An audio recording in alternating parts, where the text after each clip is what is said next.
Hi, we are live. Hello mga kakwento, good morning, good afternoon, good evening, wherever you are tuning in. Good evening here in the Philippines and good morning in US. Thank you for those who are watching or will watch the replay later. Welcome back to another episode of Kape at Kwento, Kwentong Pagbabago, where we keep it real about life, change, and growth, one coffee at a time. Ako po si Lori, a former OFW, a mother of two, the face behind Life with Lur business page, and now a proud digital business owner. So, tonight and today sa US, we have a very special guest, someone who wears many hats. She's a loving wife, a dedicated mom, a passionate teacher, and now also a proud digital business owner. She's originally from the Philippines, and now she's building her dreams all the way from Atlanta, Georgia, US of A. So let's all welcome Emily. I will add her to stage. Hello, Emily. How are you? Hello, good morning. Thank you, Sis Lori, for having me today. Thank you so much. You're welcome. Can you please introduce yourself, sis, before I start with my questions? Yes, absolutely. Good morning, world. Good morning. Good morning here from Atlanta, Georgia, USA. Like Lori was saying, my name is Emily, originally from the Philippines and currently resides here in the USA. Matagal na ako dito, more than 20 years na. I started in South Carolina also as a teacher and stayed there for over a year, and then a better opportunity came, so lumipat ako dito sa Georgia, and from then on hindi na ako lumipat ng ibang state, so maybe in the future. But anyway, I'm also a wife. My husband is Mike, he's Brit, and my daughter, I have only one daughter, but I have three lovely grandchildren. I'm also a teacher, special ed teacher, so you know how stressful a teacher is. To those of you who don't know, it's very stressful. And we also own brick and mortar businesses and very proud digital business owner. So thank you. Talagang many hats talaga. Yes. You're welcome. Thank you, then, sis. I will proceed with my first question. You've been a teacher and a full-time mom. Can you share with us how life was before you started this business? Absolutely. Thank you for that question, Sis Lori. I've always been busy and on the go because that's just who I am. Pero the difference between my busy before at saka yung busy now is huge. Back then, I had side hustles and small odd jobs, like I used to babysit, work in a restaurant, be a nanny, name an odd job. I've done them all, and that gave me just a little extra cash, maybe enough for groceries, but nothing could build a legacy. Those jobs could only cover things for that moment. You know, unlike this online business, dito, I'm building something I can actually pass on to my daughter. Even my teaching job or our coffee shop now, as I love them, I cannot pass those on the same way. That's what make it so different and meaningful for me. You know, kahit na yung pagiging teacher ko, kung baga, kahit na yung anak ko, for example, who is in the Philippines, she's not a teacher because she doesn't want to be a teacher. She's a businesswoman herself. But if this teaching job, if I say, oh, I'm so tired of being a teacher here, you can have my job. We can't do it. Whereas this online business, when we get tired of making money, that as what they say, when we are tired, you know, like we have enough, and we want to just do nothing at all, even though this business, when you build it, you just have to relax. But people are still doing it. They just pass them this business to their kids when they, like I said, when they get tired making money. So that's the beauty of this online business. You can pass it on to them. Unlike our brick and mortar, I cannot pass my coffee shop to my daughter because obviously she's in the Philippines. I cannot pass this job to her because, first of all, she's not a teacher. And second of all, she's in the Philippines. The beauty of this online business, wherever you are in the world, you can give it to her, to your loved one. So that's one thing that is, um, as a full-time mom, the difference between the life before, because of, like I said, those ano bang tawag doon, yung mga trabaho kong ginagawa dati. So, magkaiba talaga. Thank you, sis. I would like to say thank you for watching to Vin season. Hello, thank you for the like. And I'll proceed with my second question, sis. What made you say it's time to start something new? Was there any specific reason or moment that pushed you to explore this digital business? Yes, there came a point when I realized I was missing out on being fully present with my family, especially kay Mike. I wanted more time and freedom to really enjoy life with him and with my loved ones. That's when we both, before Mike was really skeptical, he said, "Oh, what is that? I don't know anything about that." So he was really skeptical. But then later on, when he sees something that can prove to him that this is not a scam, that this is a legit business, uh, we both decided to build this online business together. What makes it so different is the flexibility.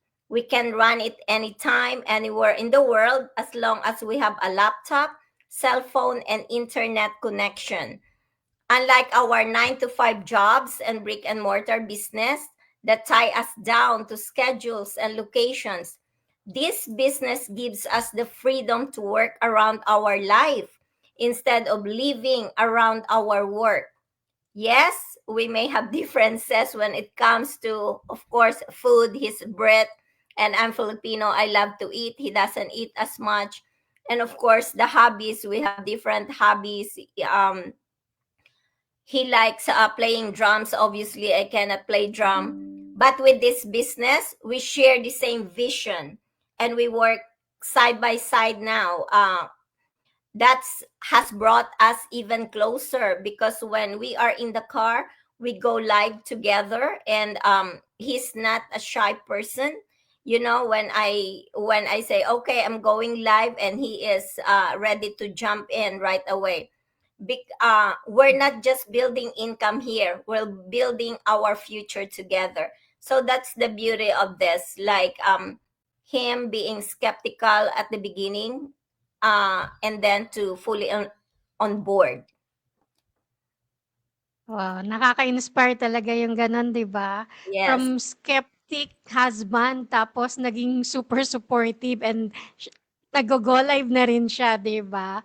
yes. Para dito sa business natin talaga 'no, marami talagang magsasabi sa'yo ng magju-judge sa'yo, sabihin na scam, Mhm. yung business niyo is scam, or minsan may magsasabi pa sa'yo na because I was previously judged, pero hindi natatawa lang ako kasi hindi ako ma-hurt kasi alam ko naman kung what this business is and what this business can do for me and my family and my community, 'di ba? So minsan na-judge ako, sabi mo nga you have your brick and mortar business, 'di ba? Na kailangan mong tutukan 'yon. Like you need how many hours to do the business, but it won't give you malaking ano, 'di ba, malaking kita compared to what this business can give us. So yung Yes. sinabi niya sa akin na siya daw hindi na niya na kailangan i-show yung face niya sa social media para lang kumita, Mhm. which is I think for me it's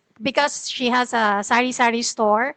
So yun yung sinasabi niya. But for me, yung kagandahan ng digital business natin is, yes, we need to show our face in social media because we need to inform yung viewers natin na there's still a way out. Kung stuck ka or tired ka, there's still a way out. So, hindi mo kailangang ibigay yung whole day mo compared to running a store or a sari-sari store, di ba? Sa business natin, you don't need how many hours, 'di ba? Kasi we have automation. So, Yun yung kagandahan ng business natin. I'll proceed with my third. Thank you for Yeah, that, hold sis. on, I'll proceed. sis. Hold on, sis. Before you ask me the third question, gusto ko lang idagdag yung sinabi mo kanina about dun sa tao na nagsasabi, bakit kailangan mong ipakita ang mukha or hindi ko kailangan ipakita ang mukha ko para kumita ng pera.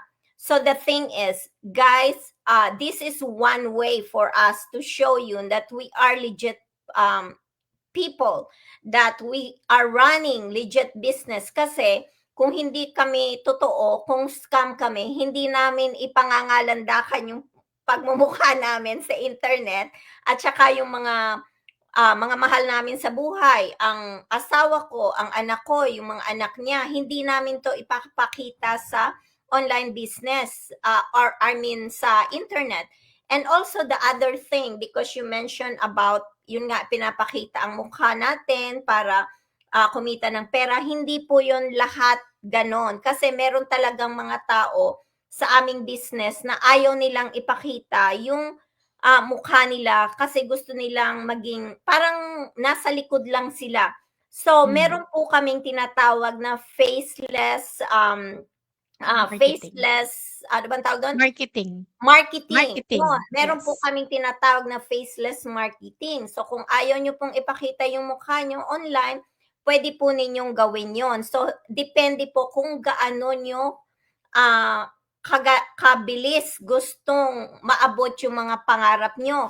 Pero sa amin po na nagpapakita ng aming mukha sa internet, na patunayan po namin na mas mabilis naming maaabot ang aming mga pangarap in this online business sa ginagawa namin compare po doon sa faceless marketing. Faceless So marketing. gusto ko lang yung idagdag.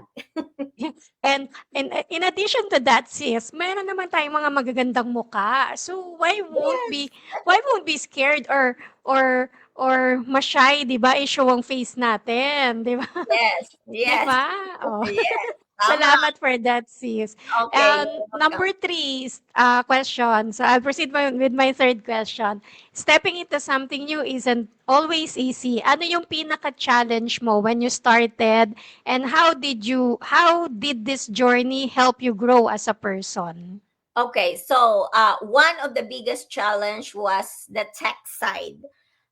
Kasi ako, although a teacher ako, meron akong a little bit of knowledge about technology kasi gumagawa kami ng lesson plan, mga presentations, of course, gumagawa kami ng IEP reports which is or which are all done using our computer. However, yung pinaka-basic lang talaga ang alam ko. So I wasn't used to running ads or setting up pixels or learning all the digital tools. Nakaka-intimidate talaga at first. But through mentorship, through training, and just being consistent, I realized I could learn anything. It helped me build more confidence and reminded me that growth always comes when you step outside your comfort zone. Kasi gano'n naman talaga, parang kumbaga yung ano mo, yung alam mo, parang nai-stretch pa siya para lumabas ka nga sa comfort zone mo. And most of the time, probably 99.9% successful people are successful because they came out from their comfort zone. But the best part, I never had to figure it all alone in this online business, guys. May support kami, global community. We can tap into the expertise of people from all over the world, whether they are financially connected to us or not. Not. Very specific example that just happened last night because, like I said, I had trouble with my Facebook pixel. So, um, so I reach out in the chat. Tina, all the way from UK, across the pan. Nung sinulat ko yung chat, na sabi ko, kailangan ko ng tulong dito kasi hindi ko siya ma-figure out. So, nung nabasa ni Tina yon, she messaged me right away and even called me to walk me through. So, nag-video call kami. that kind of support makes this journey so much lighter and so much more fun. Kasi nga, hindi natin kailangan ng financial connection para lang tumulong sila sa atin, because in this online business we are here together, we help each other push to be successful, and that makes me really really happy. And guys, I posted like a gratitude or thank you post last night for my husband Mike and for Tina, because I cannot do it alone. And the beauty, like I said, of this online business is the global reach. Kung natutulog yung kabilang bahagi ng mundo, yung kabilang bahagi ng mundo ay gising para tumulong sa atin. Yon. So, being tech savvy, I'm not at all. So, huwag kayong matakot kung wala kayong alam sa computer, maraming tutulong. Yan sis. Ako din, isa sa pinaka-challenge ko din yan because yung pag-edit ng video, actually, ever since never akong nag-edit ng video. I always ask my husband dati Uh-huh. na pagkakailangan ko ng video, I need him to edit it. So, wala akong alam talaga sa pag-edit. And also yung Canva, natutunan ko na din and I really enjoyed it. Pero yung pinaka-challenge ko talaga when I started this business is yung social media. Ayoko talaga ipapakita yung mukha ko sa in public kasi 'di ba private person, ayokong nalalaman kung nasaan ako or anong ginagawa ko, anong nangyayari sa buhay ko. Pero kasi this business, kailangan talaga natin ng social media para ma-reach natin yung mga right people na gustong makaalis sa pagiging stuck sa paycheck to paycheck. And those, kahit yung mga malalaki na nga yung sweldo nila, but they don't have time freedom. So Mhm. itong business na to, good din sa mga gustong magkaroon ng time. Mayroon ka ng financial freedom, pero wala silang time freedom. So this business is also will also give you time freedom aside from financial freedom. So yun Yeah. din yung challenge ko, yung social media. Yeah, actually, meron ding mga nagtatanong sa akin, sinasabi nila, bakit meron ka ng full-time job, meron kang brick and mortar businesses here in the US at saka sa Philippines, bakit kailangan pa daw dagdagan ng online business? Kasi, gaya ng sinabi mo, walang time freedom talaga. Kapag meron kang traditional business, wala kang time freedom. Hindi ka pwedeng umalis at bit-bitin mo yung coffee shop o kung anumang traditional business mo. Kung gusto mong pumunta ng Paris, pumunta ka kung saan, hindi mo siya pwedeng bit-bitin. Whereas, this online business, you can carry it anywhere. 'Di ba? Yeah, so that's the True. beauty of this. So dun sa mga nagtatanong ng ganon, yun po ang sagot. Dahil sa time freedom at dahil sa flexibility. Yes. Tama sis, no? Nakaka, ano to, yung, ano bang tamang term doon? Yung parang, you can do yung business mo anywhere, saan ka pumunta. So, like this, coming December, I will be going to Singapore so I can bring my business there, 'di ba? Basta may internet, meron kang cellphone, meron kang laptop, you can do your business. So anywhere, kahit nasa beach ka or gusto mong pumunta, kahit saan, basta may internet, you can Yes. do your business. So, thank you for your answer, sis. For my fourth question, you're a wife and a mom. Paano nakakaapekto itong business na to sa family mo?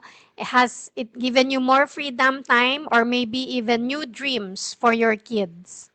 Oh, yes. Sobra talaga, sis. Bakit ka mo? This business has allowed me to dream bigger for my family, to save up for big projects. I'm not gonna reveal what that big project is, but Mike and I, we want to get it next year. So hopefully.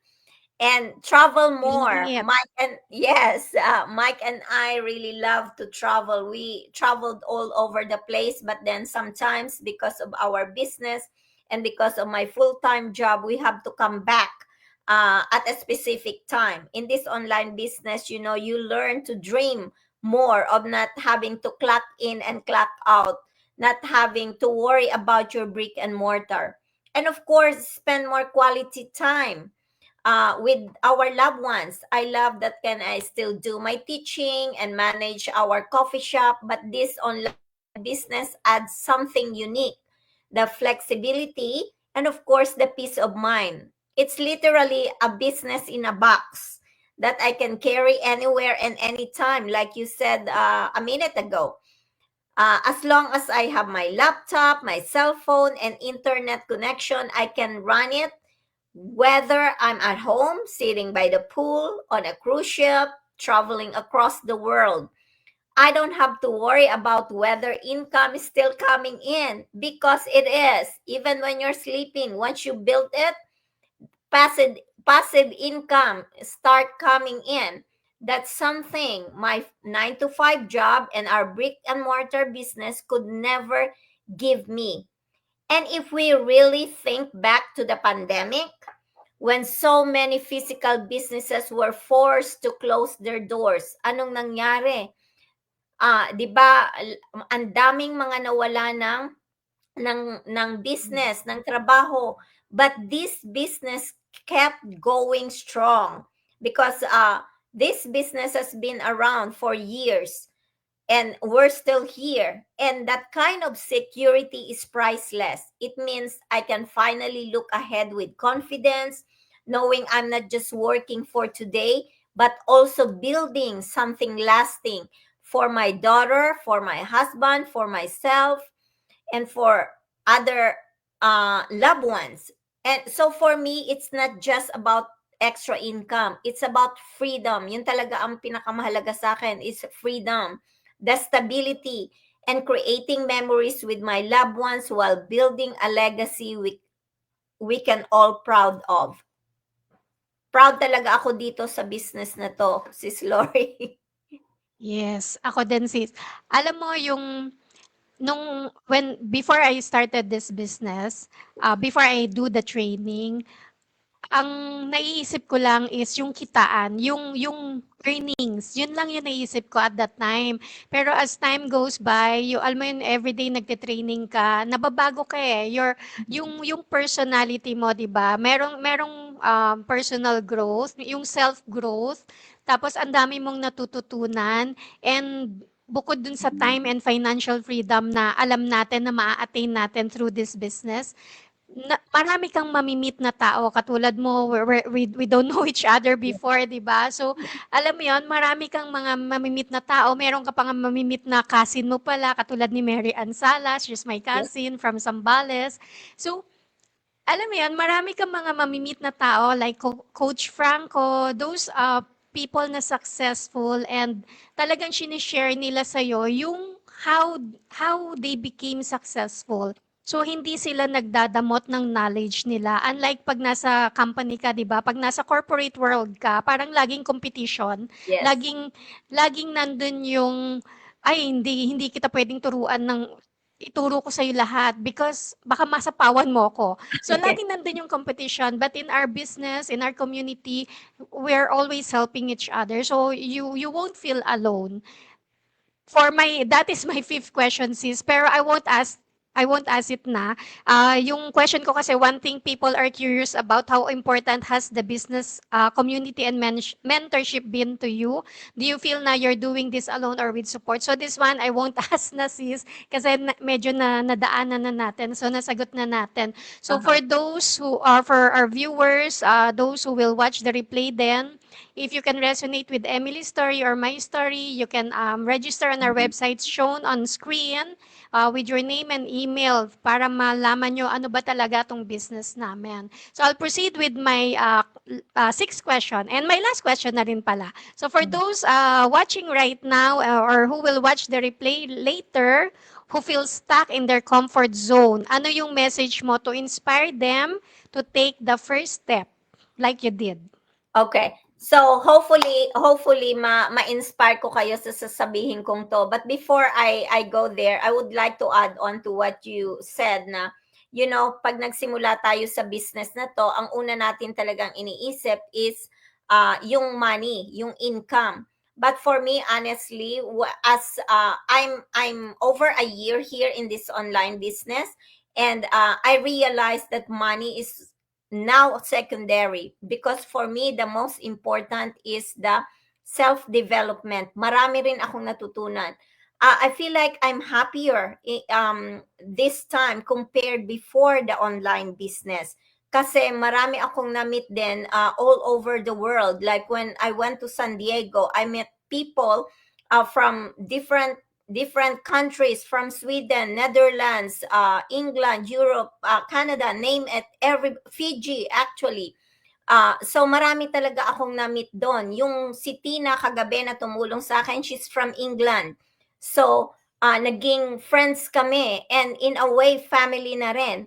Tapos I have two other international trips na mangyayari. One is this coming October, and one is so sa Canada, yung isa sa Dominican Republic. So everything is made possible because of this online business. Kung hindi dahil dito, hindi madadagdagan yung pagta-travel ko around the world. But to answer that question, my message is very simple. Don't wait until you feel ready. If I had waited, I'd still be wishing for change instead of leaving it. Take that first step, even if it feels scary, because that's how your life starts to shift. And you don't have to do it alone. There's a whole community ready to support you every step of the way, like we mentioned earlier, guys.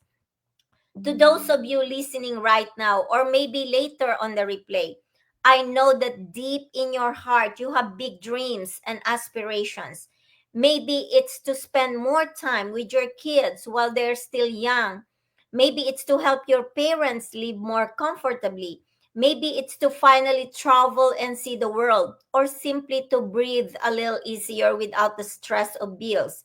Whatever the dream looks like for you, it matters. And remember, guys, don't forget, especially to those who are living abroad. I know why you're there. I know why you're in US. I know why you're in Canada, Saudi Arabia, in different countries, away from your loved ones back home. Dahil gusto nyong mabigyan sila ng magandang kinabukasan. And let me tell you, it's never too late, and you're never too old to start something new. I'm close to retirement. I'm a grandma, and here I am learning, growing, and building this online business that gives me hope, freedom, and flexibility. If I can do this at this stage in life, so can you. Let this message be your sign, guys, your divine intervention, if you want to say, to finally take action. Don't wait for the perfect time, because there is no perfect time. The perfect time is when you take that first big, bold step. The only time you have is now. Do it for your family, do it for yourself, and do it for your future. Because of the end of the day, nobody is going to hand it to you. It's in your hands, guys. But the beautiful thing is, when you take that leap, you'll discover a community, mentorship, and tools that will help you succeed. So don't just keep wishing. Start building the life you want. It's waiting for you right in the corner. It will start in just one big, bold step. That's amazing, sis. Super nakaka-inspire, 'di ba? Sa Yeah. mga viewers natin, to those na gusto rin ng siguro may mga tao na rin na, alam mo 'yun, financially stable na sila, Mhm. pero siguro meron na rin silang time freedom, or I'm not sure. Pero for those people na gusto rin magkaroon ng, self-growth or personal growth, or alam mo 'yun, yung feeling na, um nabago yung personality mo. Like, you learn to dream bigger, you learn to be grateful every day sa mga simpleng bagay. Tapos yung minsan naiinis ka na pero you keep your temper, 'di ba? Yung parang kasi for me, for myself, nakita ko 'yun kasi na like even naiinis na ako, nagagalit na ako, alam mo 'yun, yung parang feeling mo na pinagsinungalingan ka or feeling mo nasaktan ka or naloko ka or whatever, 'di ba? Parang you will still keep your ano, yung temper. Parang yung reaction mo dun sa nangyari is hindi na katulad dati na yung magfi-freak out ako. So, Yes. parang itong business na 'to, parang ito yung nagturo sa akin na maging yung alam mo yun, yung personal growth talaga. Siguro yung Uh-huh. mindset talaga, right mindset. Katulad nga ng learnings natin kahapon, 'di ba? From Tina Willis, Yes. one of my Let it inspirations go. din bukod kay Coach Franco. She said, "Let go and let God," 'di ba? So let go of the heavy heavy burden, yung alam mo yun, yung mabigat na dinadala natin, let it go. Yes. Then let go, let God nga, 'di ba? So talagang Yes. nakaka-amaze, 'di ba? Iba iba talaga yung nabibigay ng business na 'to. Alam natin in the future we will have the time and financial freedom, pero yung personal growth talaga, yun yung pinaka love ko talaga about this business. And Yes. also meeting a lot of people, inspiring people like you, Yes. Coach Yes. Franco, Tina Willis, alam mo yon, yung sila Lynette Morales, sila Yes. Maria, a lot of Ang people na dami talagang talaga. ipupush, Yeah. At yeah, saka yung ipupush ka nung talaga nila. yeah, nung nagpunta ako ng 'di ba pumunta kami ng, California, na-meet ko dun yung malalaki talagang mga tao din at mga motivational speakers in person talaga na nakikita mo lang sa internet like Jay Shetty, Rob Dial, Sam Hind, yung malalaking taong gano'n ang mamimit mo do'n. At saka may nabanggit ka kanina na parang napaisip ako do'n sa mga tao kasi sa personal development na dito kasi sa online business na to, hindi mo mararamdaman na nag-iisa ka. So, ini-encourage ko rin yung mga tao na kung sabi mo nga kung meron na silang financial freedom, kung meron na silang time freedom, life is not perfect. I can guarantee life is not perfect. Kung meron ka ng time freedom, meron kang financial freedom, meron ba kayong mga kaibigan o mga taong nagmamahal sa inyo o nakakausap mo palagi? So, isa sa mga kung yon ang kulang sa inyo, etong online business na 'to magiging sagot. Kasi, maraming tao dito sa online business natin ang nagko-connect-connect tapos nagiging magkakaibigan, nagiging family. So, kung malungkot ka sa buhay mo dahil sa gano'ng mga dahilan, nako, ang online business na 'to ay hindi ka talaga malulungkot. Marami kang magiging kaibigan. 'Yon ang isa sa Mm. pinakamagandang nangyari din dito sa aking, online business. Meron akong mga kaibigan, pero alam mo na pagka yung dumarating yung panahon na parang you grow apart, pero dito sa online business nagkakaroon ka ng mga panibagong kaibigan at nagiging kapamilya mo nga kumbaga. Yeah. Yes. That's true, sis, 'di ba? Meron ka talagang kung meron kang mabigat na pinagdadaanan, marami kang makakausap, eh. Yes. Marami kang experiences na matututunan sa community natin. Alam mo 'yon, yung parang feeling mo ang laki na ng problema mo, pero Mm. through 'pag nakausap mo yung ibang tao sa community natin, maiisip natin na, "Ay, maliit lang pala yung Yes. problema ko," 'di ba? So, Yeah. parang, it will make you stronger talaga, it will make you tough talaga na alam mo yon, yung ewan ko, basta parang ang dami mong matututunan talaga in Yes. life. Alam mo, hindi lang yung pag-build ng wealth and sinabi mo Mhm. nga earlier na legacy, we can give this to we can pass this to our kids, 'di ba? Yung business natin we can pass to our kids. So bukod dun sa legacy na yon, ang dami mo talagang matututunan in life. And Yes. nabanggit mo na na-meet mo si ano, si Jet Shetty, 'di Jay, ba? Tama ba Jay, pangalan niya? Jet yes, Shetty. Jay, Kasi narinig ko na Jay, rin siya before and yeah. then, pinakinggan ko rin yung mga, learnings na binibigay niya sa mga tao, 'di ba? He's really amazing, 'di ba? Yes. So, sa mga viewers natin na nakaka-relate sa story ni Emily and sa story ko din, so, um, reach out to us, just direct message us. And thank you so much, Emily, for meron ka ba bang gusto idagdag sa Yeah, sa gusto ko lang sa magpasalamat advice? sa opportunity, na binigay mo sa akin para maibahagi or ma-share yung kwento ko. Kasi iba-iba tayo ng kwento sa buhay, at hindi natin alam kung sino ang mga nakikinig at kung sino ang dapat makarinig ng mga sinishare natin. So, kung kayo po ay isa sa mga na-inspire namin ni Sis Lori, ang website po namin is andyan sa harap namin. So, reach out to us at tutulungan din po namin kayo. Maganda po talaga ang community ito. Hindi po namin sinasabi yan para kayo ay para ano bang tawag doon? Hindi namin sinasabi na maganda to para lang mahikayat kayo na sumama sa amin. Ito po ay totoong mga experiences at totoong feelings po ang mga binabahagi namin sa inyo. So, it's on you na lang po. You're the only variable para matupad kung ano man yung mga pangarap nyo. Salamat, Sis Lori, at Yes. salamat po sa lahat ng mga nanonood.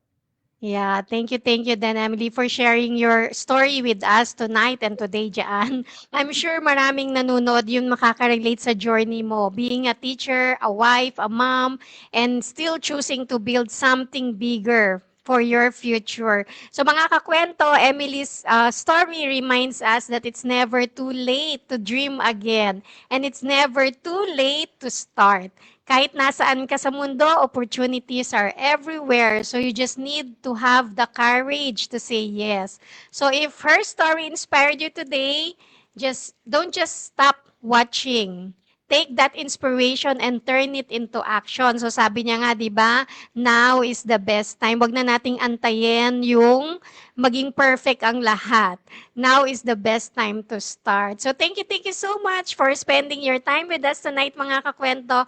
Let's continue to open our hearts to new possibilities, open our minds to new ways of earning, and open our lives to true freedom. So see you again on my next episode of Kape at Kwento, Kwentong Pagbabago. Bring your coffee. Ayan naman po tayo sa coffee natin.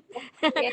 Bring your dreams and let's talk change. Let's continue to earn smart and live free and grow into the person God created us to be. If you want to learn more about our business, please direct message us or sign up on our website at www.loriramos.com or for Emily, www.emilyandmiketwig.com with your name and email, and we will send you the link for the free info session. So good evening, good morning, and God bless us all. Bye-bye.